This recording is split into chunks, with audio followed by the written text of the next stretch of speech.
a dit à tous ses disciples, « Tout pouvoir m'a été donné dans le ciel et sur la terre. Allez donc, faites de toutes les nations des disciples, baptisez-les au nom du Père, du Fils et du Saint-Esprit, et enseignez-leur à mettre en pratique tout ce que je vous ai prescrit. Et moi, je suis avec vous tous les jours jusqu'à la fin du monde. » Amen. Ça veut dire qu'il est encore avec nous. Parce que je ne pense pas que le monde est fini. On arrive au bout, mais... Donc, il est là, le Seigneur. Et nous qui sommes chrétiens, disciples du Seigneur, nous avons reçu de la part de Christ une mission à accomplir. Vous le savez. Amen. Il nous demande quelque chose qui est important à ses yeux et qu'il souhaite que nous nous acquittions pendant notre vie sur cette belle planète bleue. Il nous demande que nous allions par tout le monde faire des disciples en les baptisant au nom du Père, du Fils et du Saint-Esprit, et de leur enseigner à mettre en pratique tout ce que le Christ nous a enseigné, tout ce qu'il a prescrit. Cette mission-là, elle est pour nous.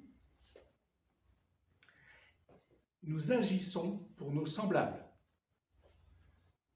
Seulement, nous agissons pour notre prochain qui est fragile. Comme nous le sommes, nous aussi, fragiles. Moi qui me tiens debout aujourd'hui, je me sens fragile aujourd'hui. Et ça arrive plusieurs fois dans les semaines. C'est comme ça, on est fragile. Et Dieu nous demande d'agir pour que ceux qui recevront son message, la bonne nouvelle de Jésus-Christ, la bonne nouvelle de l'Évangile, ils veulent que ces gens reçoivent ce message parce qu'il veut, le Seigneur, que ces gens, c'est-à-dire nous aussi, vivons l'éternité avec lui. Amen. Qu'on puisse vivre l'éternité dans la paix. Et c'est une grande gageure que le Christ nous demande de vivre là.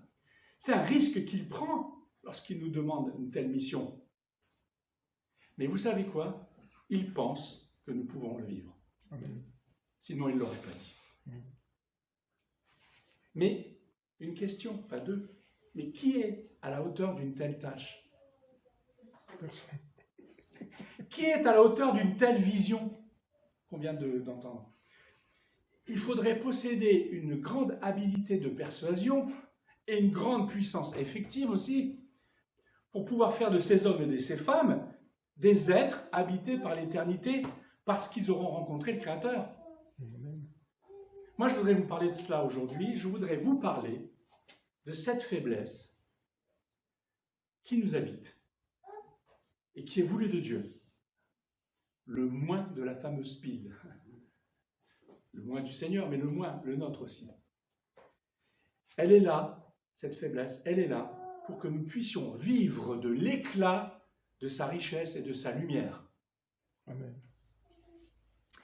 Elle va transformer nos vies, elle va rayonner jusque sur nos semblables. Et ce témoignage de vie-là, ce témoignage-là, il va répondre à la mission que le Christ nous a assignée, celle que j'ai lue tout à l'heure. Alors j'ai juste une petite précision lorsque je parle de faiblesse. Parler de faiblesse dans le message qui nous occupe ce matin, ce n'est pas parler de péché. Je m'explique.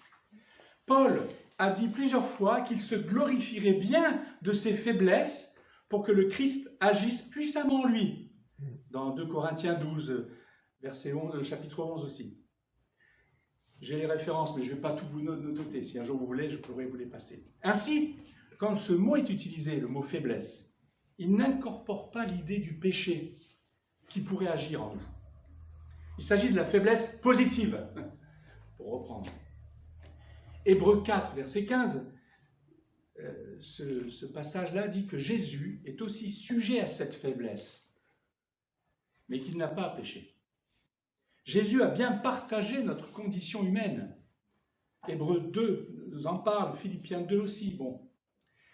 Mais la faiblesse que je pourrais nommer négative, c'est celle qui nous amène à pécher.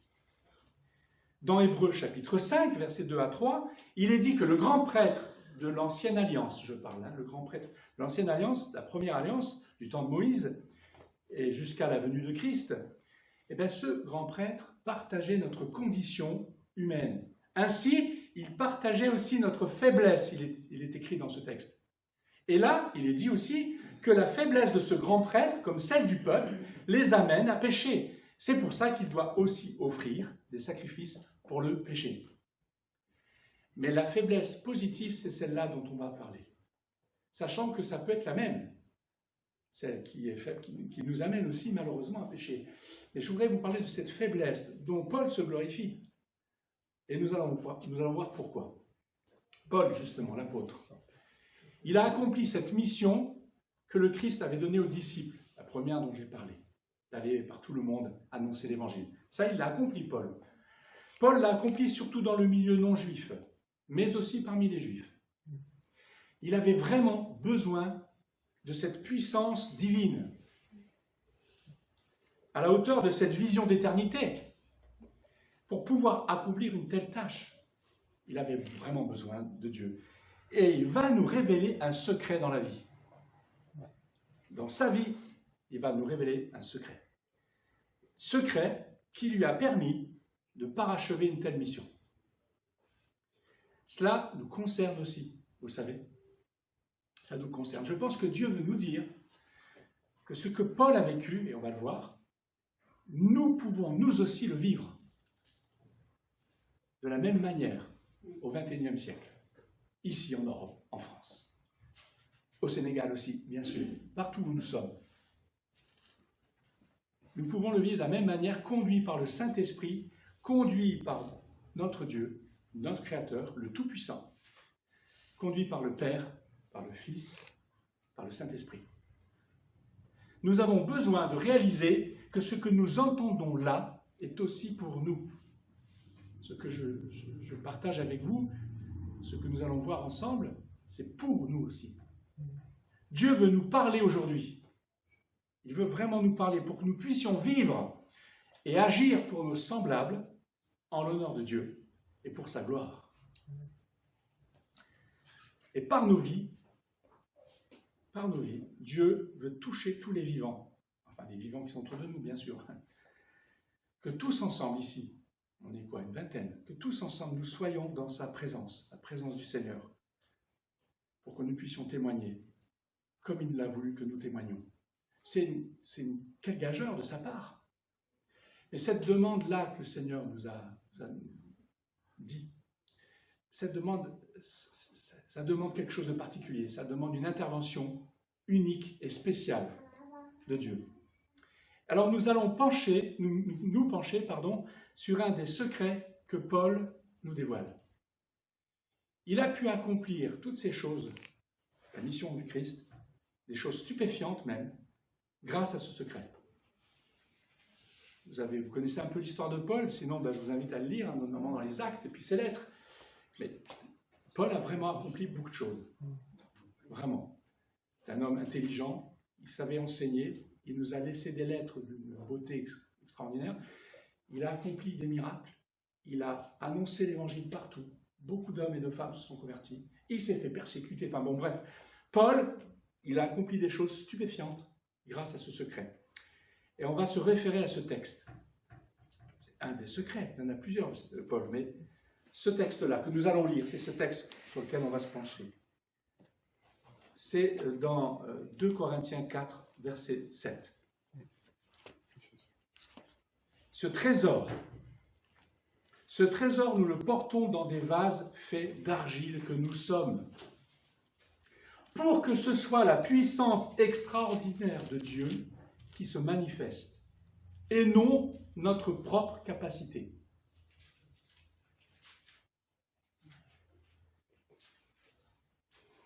Ce trésor, nous le portons dans des vases faits d'argile que nous sommes, pour que ce soit la puissance extraordinaire de Dieu qui se manifeste, et non notre propre capacité.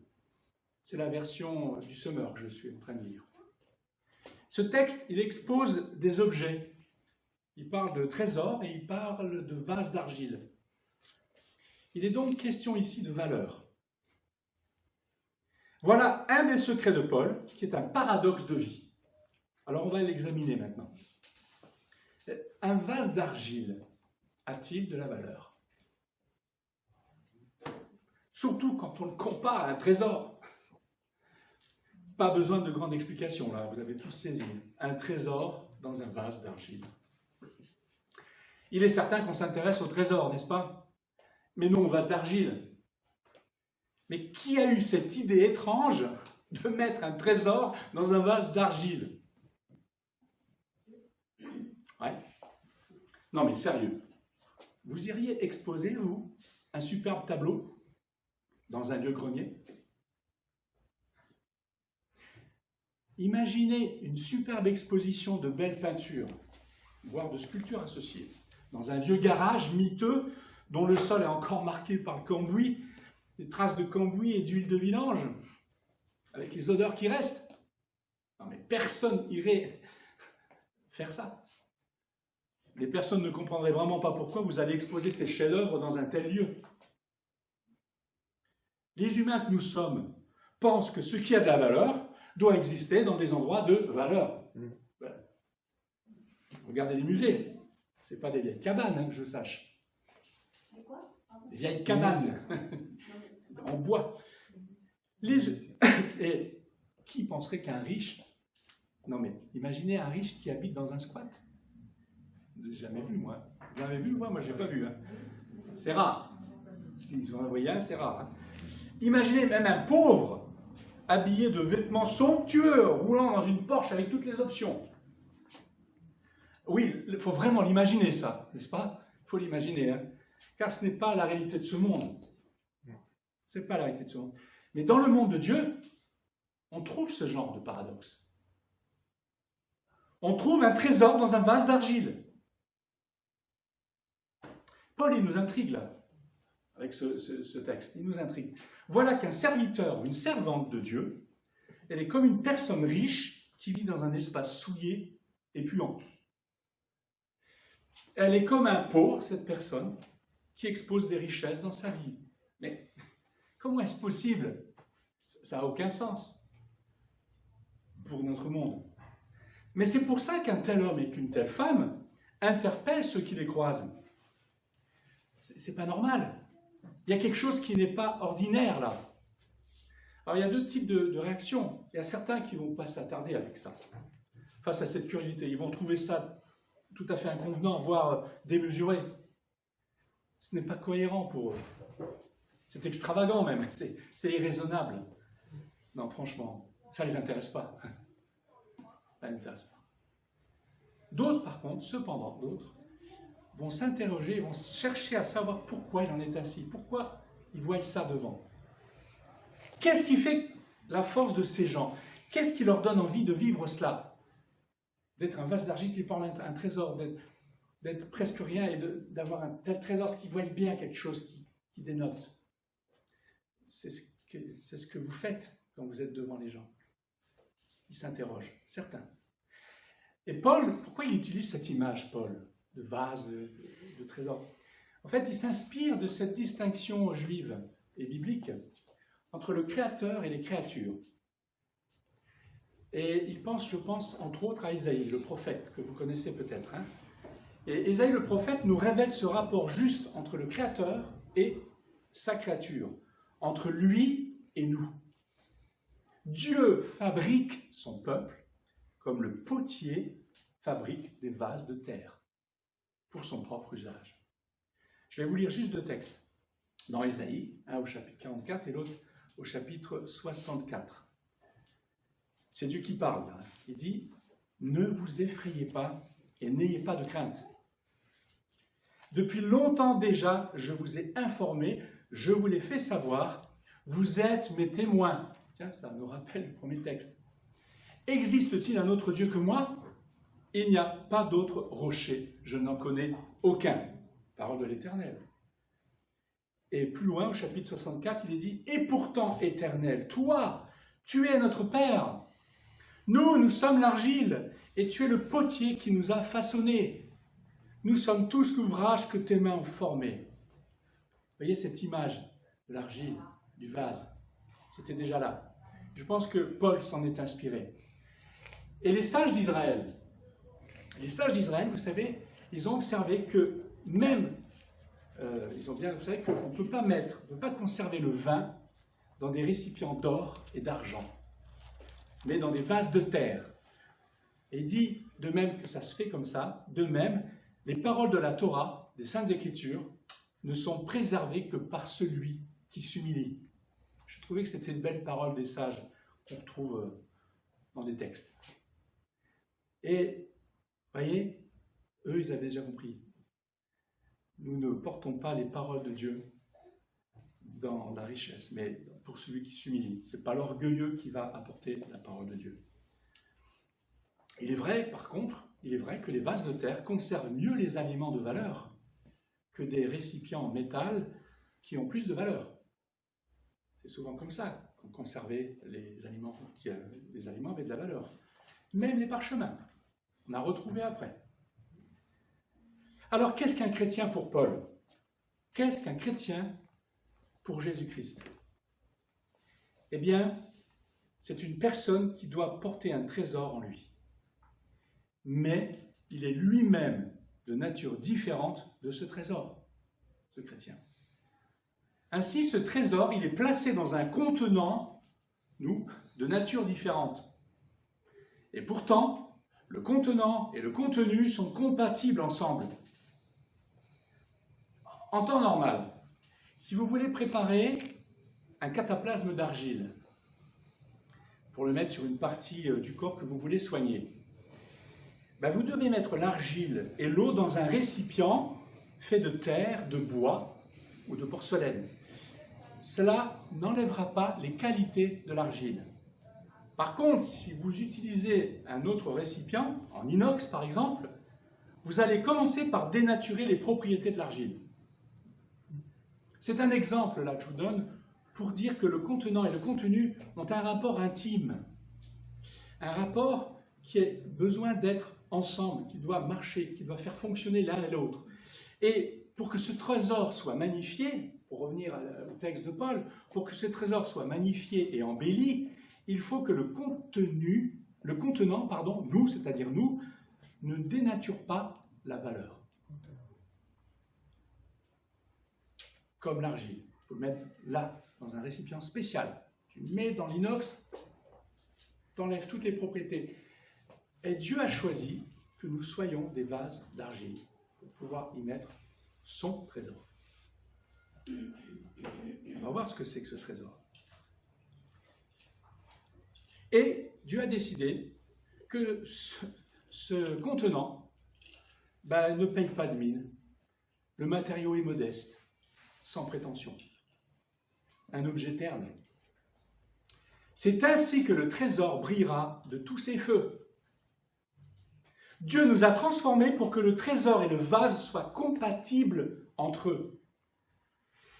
Nous portons un trésor qui est d'une autre nature que ce que nous sommes. Je l'ai dit tout à l'heure, mais je le rappelle. Et pour aller plus loin, la Bible dit que Dieu nous a couverts de quelque chose qui permet que nous puissions porter ce trésor. C'est une autre image. Il a voulu recouvrir. Non seulement il y a la nature du contenant, mais il doit y avoir un revêtement spécial. Alors, quel est le revêtement que nous devons avoir pour que nous puissions porter ce trésor? La Bible nous dit de nous revêtir pour être un réel chrétien. Il faut que vous soyez revêtus pour être un réel chrétien. Revêtus de quoi? Je vais juste lire le texte de Paul aux Galates, au chapitre 3, verset 27. Qu'est-ce qu'il nous dit, lui? Il dit, car vous tous qui avez été baptisés en Christ, vous vous êtes revêtus du Christ. C'est pas je suis baptisé et basta, je vais faire ma vie. Non. Si tu es baptisé, qu'est-ce qui se passe? Tu vas revêtir Christ. Amen. Nous devons être habillés de Christ. C'est une autre image là que Paul utilise. Notre vêtement doit être celui de Christ. Alors, vous savez très bien que la mode vestimentaire est un phénomène particulièrement important dans notre monde. Pas besoin de faire beaucoup de commentaires là-dessus. On a assez d'images autour de nous, la télé, YouTube, pour voir que la mode, c'est important. La mode vestimentaire est sur toute autre chose. Et tout le monde cherche, à un moment ou à un autre, à être à la mode. Pourquoi? Pour ne pas être décalé avec les autres. C'est important. Pour certaines personnes, c'est même ce qui est le plus important. Si je porte une chemise ringarde, s'il vous plaît, ne dites pas que ma chemise est ringarde, là, hein, d'accord? Si je porte une chemise ringarde ou un pantalon que mes grands-parents portaient, on va me le dire. Ma femme sera la première à me le dire. On va me dire quoi? On va me dire, bah, dis donc Christian, mais t'es mal habillé là. Dis-nous, hein, ça va pas là. C'est quoi cet accoutrement? Non mais sérieux, tu vas quand même pas porter ces fringues, n'est-ce pas? Vous voyez le topo? Eh bien, dans le monde de Dieu, il y a une mode. Il n'y en a qu'une. Elle ne change pas, celle-là. Si vous ne portez pas l'habit de Christ, vous serez décalé par rapport au monde de Dieu. Réagissons pareil que ceux qui réagissent dans ce monde et qui ne veulent pas être décalés dans ce monde. Alors ils se mettent à la mode avec le monde, comme ça ils se sentent bien avec les autres. Si tu veux être bien dans le monde de Dieu, il ne faut pas que tu sois décalé, il faut que tu sois à la mode. Prends le vêtement de Christ. Il n'y a que celui-là. Il a plusieurs couleurs, t'inquiète pas. Alors, on ne va pas tous avoir les mêmes vêtements. Hein. Il y a plein de couleurs différentes. Chacun a un vêtement particulier. J'aime pas le même, tu n'auras pas le même, mais c'est le vêtement de Christ. Vous ne pourrez pas faire honneur à Dieu si tu n'as pas son vêtement. Le royaume de Dieu, le royaume de lumière, ne sera pas mis en avant. Vous n'attirerez pas les cœurs qui cherchent la lumière. Or, c'était la mission du Seigneur. Aller par tout le monde, annoncer la bonne nouvelle. Tu ne peux pas attirer les cœurs qui cherchent la lumière si tu n'as pas le vêtement de Christ. Ils vont te croiser, ils vont voir ta vie, rien ne les touchera. Le trésor ne sera pas visible. Je reviens à mon texte. Personne ne peut découvrir Christ par votre vie si vous n'avez pas revêtu l'habit de Christ. Romains chapitre 13, verset 12 et verset 14. Je vous le lis. La nuit tire à sa fin, et nous sommes bien dans ces temps-là. La nuit tire à sa fin. Le jour va se lever. Débarrassons-nous de tout ce qui se fait dans les ténèbres. Il y a du mouvement dans les ténèbres, je peux vous l'assurer. Et revêtons-nous de l'armure de la lumière. Revêtez-vous du Seigneur Jésus-Christ et ne vous préoccupez pas de satisfaire les désirs de l'homme livré à lui-même ou de la femme livrée à elle-même. Ne te préoccupe pas de ça. Revêt le Seigneur Jésus. Revêt-toi de l'armure de la lumière. C'est une bataille, nous sommes en guerre, quelqu'un l'a dit là. C'est ça. Tu as une armure et tu as un vêtement. Alors, quel est cet habit de Christ? Quand Paul parle de ce trésor, qu'on a vu tout à l'heure, il parle de la même chose. Le trésor, l'habit. De quel trésor s'agit-il? Parce qu'en fait, je ne vous en ai pas encore parlé. On l'a lu. Alors, on va revenir à notre fameux texte de départ. Mais en lisant les 2 versets précédents. En général, c'est au début qu'on met le contexte. C'est maintenant que je vais vous mettre le contexte. On va relire le texte qu'on a lu tout à l'heure, dans 2 Corinthiens, chapitre 4, mais à partir du verset 5 cette fois-ci. Qu'est-ce qu'il nous dit, Paul? Il nous dit, ce n'est pas nous-mêmes que nous mettons en avant dans notre prédication. C'est le Seigneur Christ. C'est le Seigneur Jésus-Christ, pardon. Nous-mêmes, nous sommes vos serviteurs à cause de Jésus. En effet, le même Dieu qui, un jour, a dit que la lumière brille au sein des ténèbres, a lui-même brillé dans notre cœur pour y faire resplendir la connaissance de la gloire de Dieu qui rayonne du visage de Jésus-Christ. Ce trésor, nous le portons dans des vases faits d'argile que nous sommes. Pour que ce soit la puissance extraordinaire de Dieu, on va peut-être laisser là, ça va? Pour que ce soit la puissance extraordinaire de Dieu qui se manifeste et non notre propre capacité. Ce trésor. Voyez le trésor? Quand il dit ce trésor, il parle de quoi? C'est le texte qu'on a lu. Que la lumière brille au sein des ténèbres, a lui-même brillé dans notre cœur pour y faire resplendir la connaissance de la gloire de Dieu qui rayonne du visage de Jésus-Christ. C'est ça le trésor. C'est ça le trésor. Ce trésor, c'est le Christ. Vous allez me dire, ok, pas très palpable tout ça, hein? Ça va être palpable. Parce que Christ ne nous laisse pas indifférents. Si vous êtes là ce dimanche, ce n'est pas pour rien. C'est que vous êtes attirés quelque part par le Christ. C'est parce que vous vivez quelque part avec Christ. C'est parce que vous marchez avec le Christ. Là où vous en êtes, Christ appelle. Christ touche. Ce trésor, c'est le Christ. Il est la lumière qui brille au sein des ténèbres. Plus on constate qu'un homme et une femme rayonnent auprès des autres, plus le Christ brille en eux. Ça veut dire que ces personnes sont comme des vases d'argile qui portent ce trésor. Parce que le vase, on ne va pas trop le remarquer. Ce qu'on va voir, c'est le trésor. On pourrait aussi les comparer à une vieille lampe qui brille de tous ses feux. Ces personnes ne sont pas comme la plupart des autres. Elles brillent. Mais ce qui brille, c'est la lumière de Christ. C'est Christ même. C'est ça qui brille. Et ces personnes-là, qu'est-ce qu'elles font? Elles laissent le Saint-Esprit briller dans leur vie. C'est pas facile, ça. Parce qu'on est des opposants. On est des révoltés. Saint-Esprit, il est dans nos vies. Il commence à faire une petite chose. Et nous, hop, hop, hop, hop, s'il te plaît. J'ai mon mot à dire. C'est pas facile.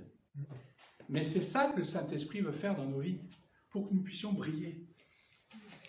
Ces personnes qui brillent vraiment, vous savez quoi? Elles ne comptent plus sur elles-mêmes. Elles savent ce qu'elles sont, mais elles ne comptent plus sur elles-mêmes. Elles ne mettent plus leur confiance en elles-mêmes.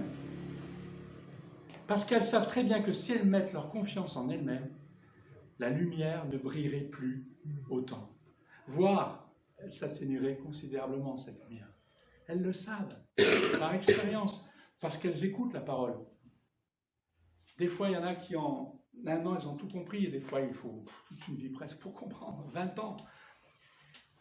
Si elles ne comptaient que sur eux-mêmes, ces personnes, ce seraient les ténèbres qui prendraient le dessus. Et on pourrait représenter les ténèbres comme un capital, une sorte de fortune, vous savez. Et quand vous avez un capital et une fortune, vous faites quoi? Vous les mettez dans un coffre blindé, afin de les préserver. Ceux qui sont dans les ténèbres deviendraient des coffres blindés, pour prendre une image.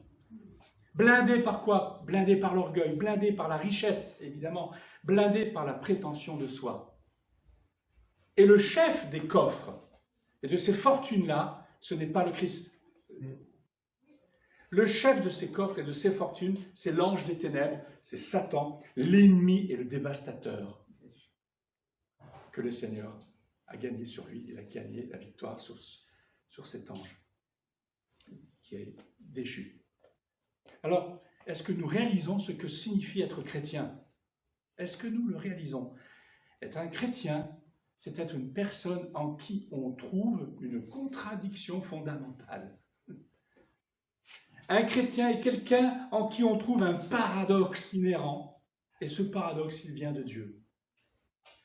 Certaines personnes conçoivent la vie chrétienne comme n'étant qu'un trésor sans vase de terre. Et si elles rencontrent le vase de terre, elles ont l'impression que tout est faux. Cependant, Dieu a une autre conception, tout à fait différente de celle de l'homme. Voici la pensée de Dieu. Nous portons ce trésor dans des vases de terre. Rappelez-vous, ce trésor, c'est Christ. Tu portes Christ, tu témoignes de Christ. Le Christ brille. Alors, il est dans un vase d'argile que tu es. Tu penses que tu es un vase d'or et un vase d'argent. Alors, il n'y a pas le trésor.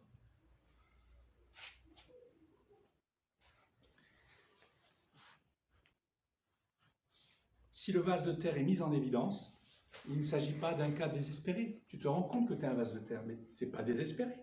Le dessein de Dieu, le projet de Dieu n'annule pas le vase de terre. Il y met le trésor, justement. Le trésor se trouve toujours dans le vase de terre.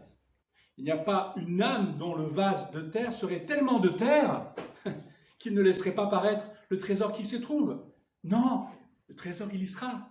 Et on verra ce trésor. La beauté du trésor est mise en valeur par le vase de terre dans lequel il est placé. Paul était un homme réel, hein, et ça vous le savez, je n'ai pas besoin de vous le dire. Et la vie du Seigneur rayonnait dans sa vie. Il n'était pas un automate, il avait des sentiments.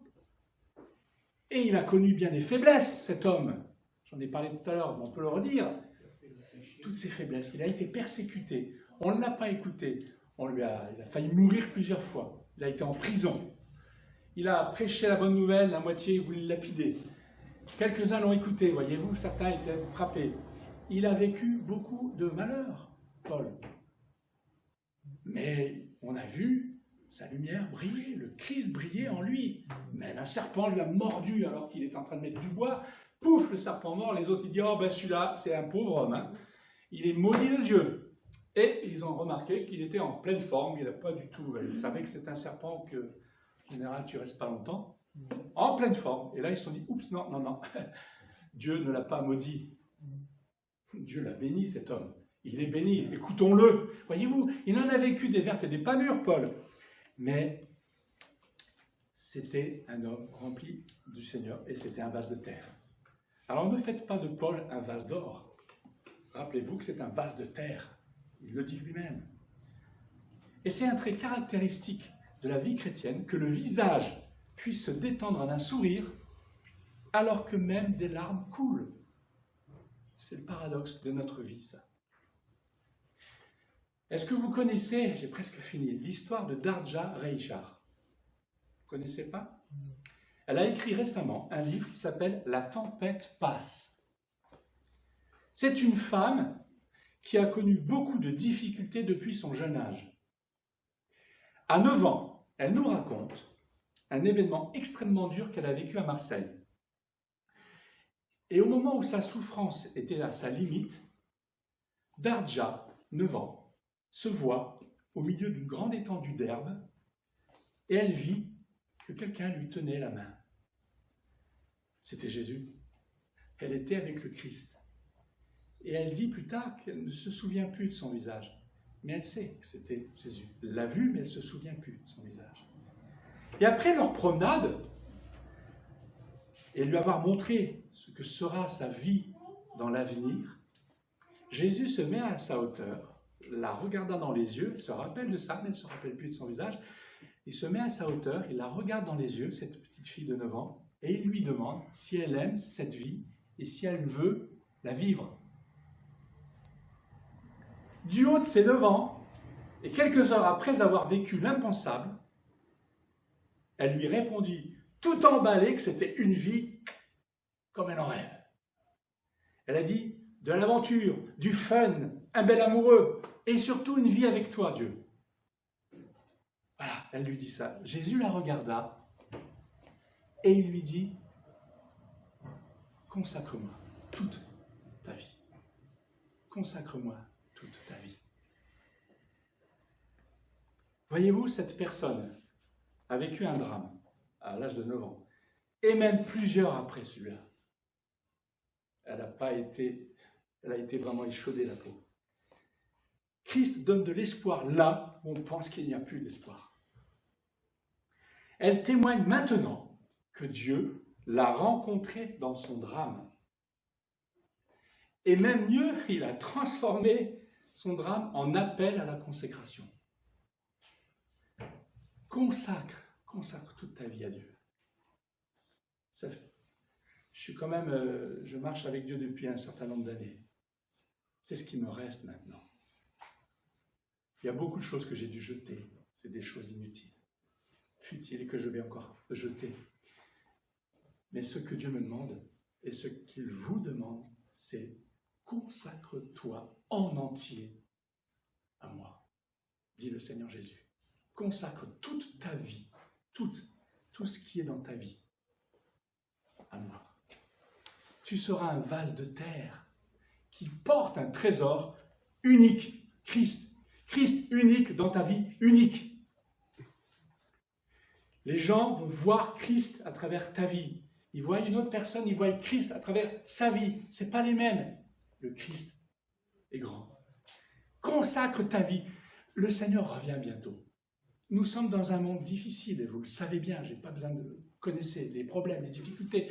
Nous sommes dans un monde qui refusera de plus en plus la connaissance de Dieu, où l'amour va se refroidir. Et nous sommes atteints par ces choses qui nous touchent. Consacre ta vie à Dieu, parce que si tu la consacres, Dieu te préserve. C'est important. C'est un cri d'alarme. C'est un cri d'alarme. Tu ne sais pas quand tu pars, tu ne sais pas quand le Seigneur revient. Consacre toute ta vie à Dieu. Seigneur, aide-nous. Seigneur, aide-moi à consacrer toute ma vie, toute ma vie. Même ce à quoi je suis le plus attaché, à toi.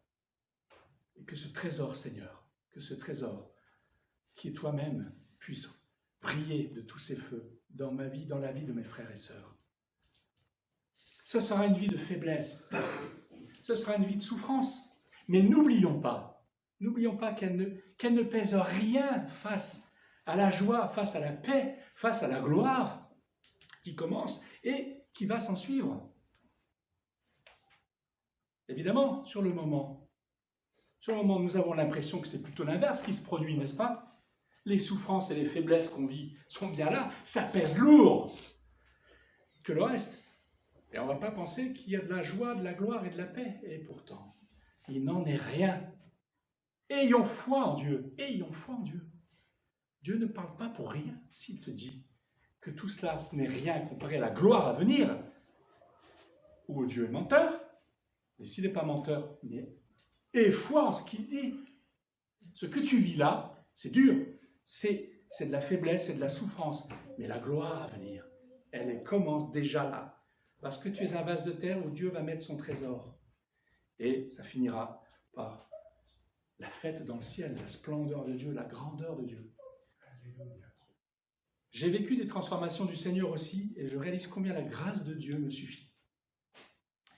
Que c'est sa force qui manifeste sa puissance. Rien ne résiste à la puissance de Dieu. Il la manifeste dans mon corps et mon esprit fragile. Donc, ok, c'est pas le tonnerre, c'est pas l'ouragan. C'est la petite fleur qui pousse.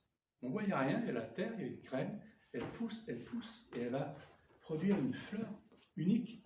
C'est ça que Dieu fait dans nos vies. Et parfois, c'est un arbre.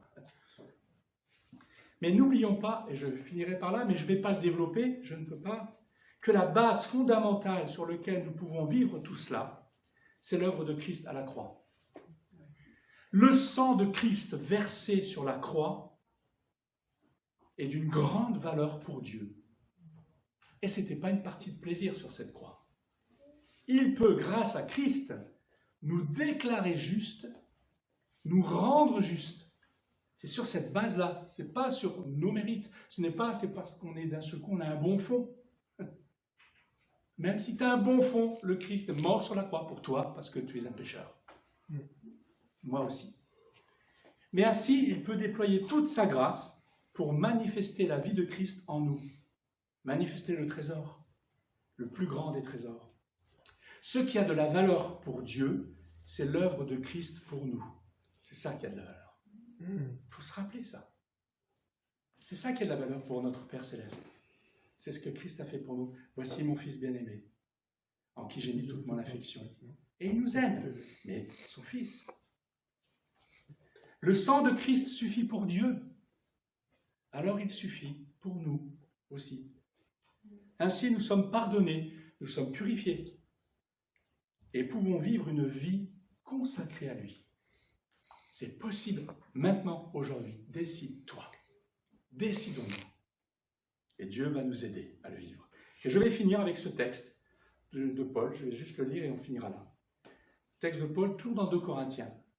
Un peu plus loin. C'est dans le chapitre 4, versets 16 à 18. Il dit « Voilà pourquoi nous ne perdons pas courage. » On peut perdre courage par moments.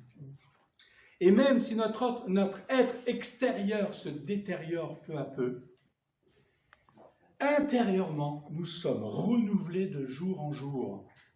En effet, nos détresses présentes sont passagères et légères par rapport au poids insurpassable de gloire éternelle qu'elle nous prépare. Et nous ne portons pas notre attention sur les choses visibles, mais sur les réalités encore invisibles. Les réalités encore invisibles. Les réalités, pas les illusions, hein. Les réalités encore invisibles. Car les réalités visibles ne durent qu'un temps, mais les invisibles demeurent éternellement. Amen. Chrétiens, nous le sommes. C'est pour manifester le riche trésor de la vie de Christ en nous. Dieu vous bénisse. Dieu nous accorde d'être ce vase d'argile qui porte ce beau trésor. Vous avez chacun le trésor du Christ en vous. Alors, avançons avec ce trésor et écoutons sa parole. Soyez bénis. Amen.